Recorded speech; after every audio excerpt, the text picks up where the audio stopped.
3 years on our land of dreams, and I'm finally feeling that special kind of love for my garden plot. As an avid gardener and farm girl by nature, I mean, I'm already a weather geek, but throw in a planting and growing season, and I become a complete armchair meteorologist nutcase.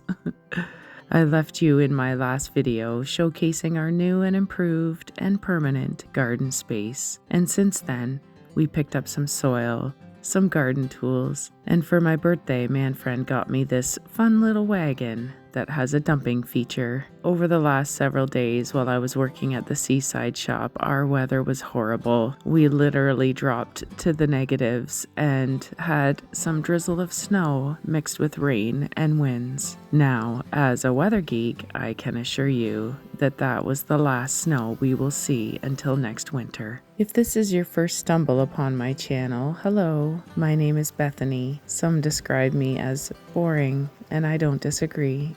If you're looking for inspiration to leave a loud and fast-paced life for a slow and peaceful one, this may be the place for you, but I will let you decide.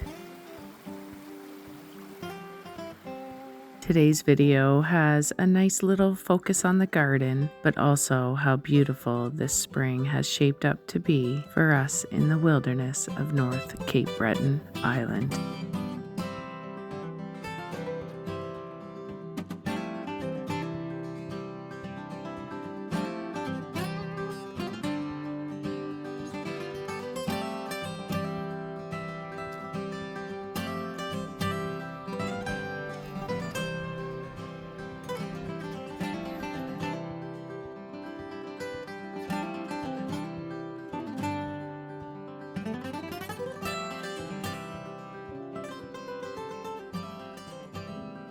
When we moved here in April 2023, I wasn't even thinking about a garden at all. We had just unhitched our RV onto this unfamiliar land, and we were in survival and establish mode the minute our feet hit the ground. It was a long spring that year, the locals said, very dark, dreary, and snowy. It dragged on well into June, and all I could do at that point was throw some potted plants together in hopes of a little taste of some fresh produce. It was nice. Some herbs and salad greens, radish and spring onion. I even found a specific grow bag to sow seed potatoes. We got a few meals worth that year. I also had some sunflowers and marigolds in pots around the trailer. You can see in this photo that our foundation was poured for the shop, but we were still waiting for our builders to show up. Spoiler alert, they still haven't showed up and it's been 3 years. Obviously, we took matters into our own hands and built it ourselves. Well, actually, Manfred did all the work. I just helped with cleanup and odd jobs. My friends, I looked forward to this day all week. A day off work, full sun, zero wind, and a mitt full of things to do around the property. Not to mention a long overdue date with my kayak that I've been dreaming about all winter. Alas, on this day, I felt very, very sick to my stomach. Now, this was not some man cold that you would never hear me complain about. This was intense stomach pains that had me crippling over at times. The harder I tried to fight it, the worse it got.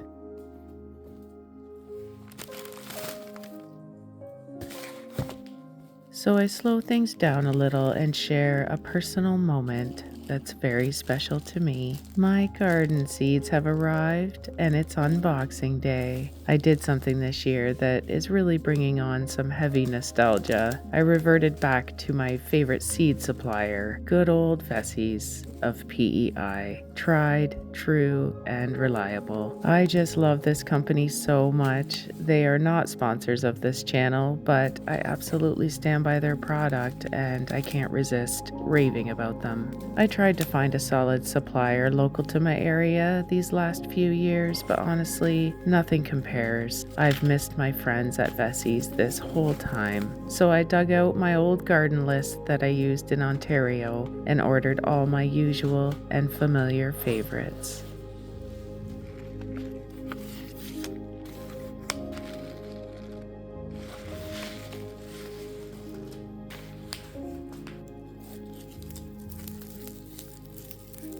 This is spring garlic, and in the fall, Betsy's will automatically ship to me my fall garlic for sowing late September.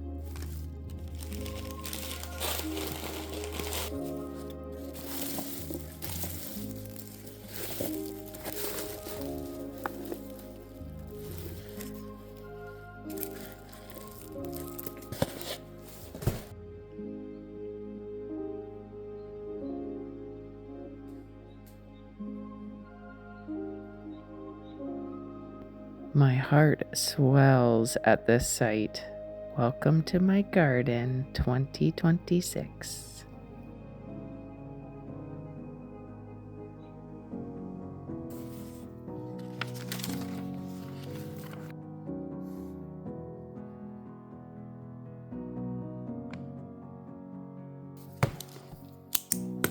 At this point, I'm wondering if I'm going to make it onto the lake today, because I can't seem to stay away from the outhouse.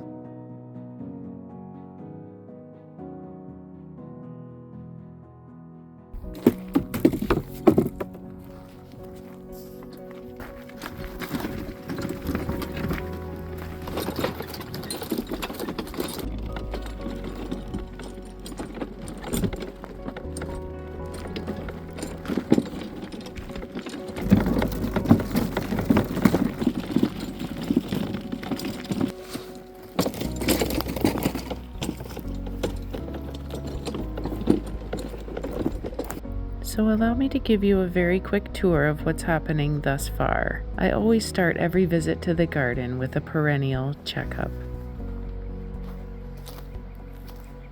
Daffodils, bleeding heart, hydrangea, sedum,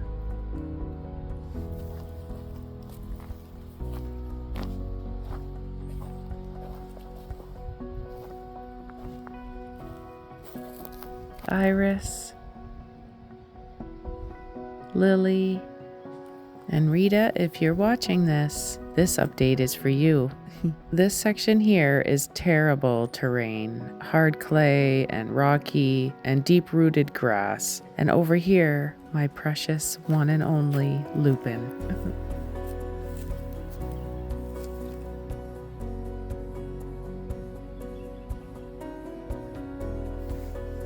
It has this entire area to spread its roots. I will be encouraging its aggression for several years. I want a wild, overgrown lupin forest on my land.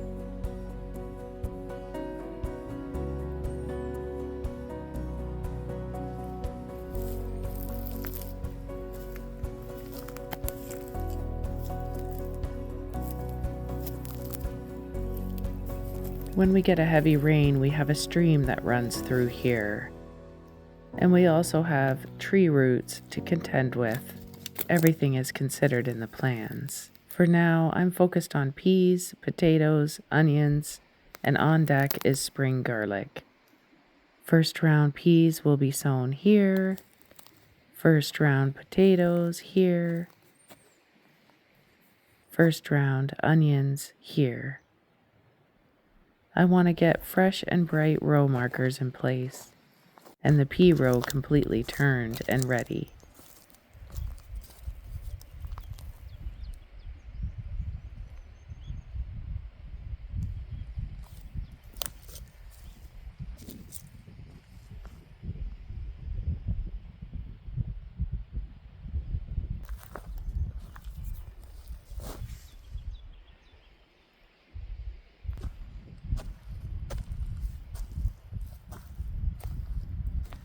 I work a little while, then the sickness just took over me and I had to lay down. My body didn't recover for the rest of the day, and I went to bed at 9 p.m.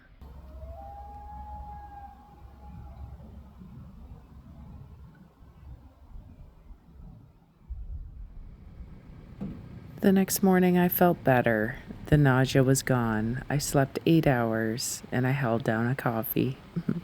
Surprisingly, I managed to get everything checked off my garden to-do list yesterday, which meant I could do a guilt-free meetup with a special friend over coffee at our local bakery. I kind of enjoy these peaceful times away from the land, and maybe, just maybe, when I return, it could be my first kayak day on the lake for this year. If my closing clip is my paddle in the water, then you know I fed my soul, and I'll share that magic with you next time. Can't wait to hang out with you then. Ciao for now.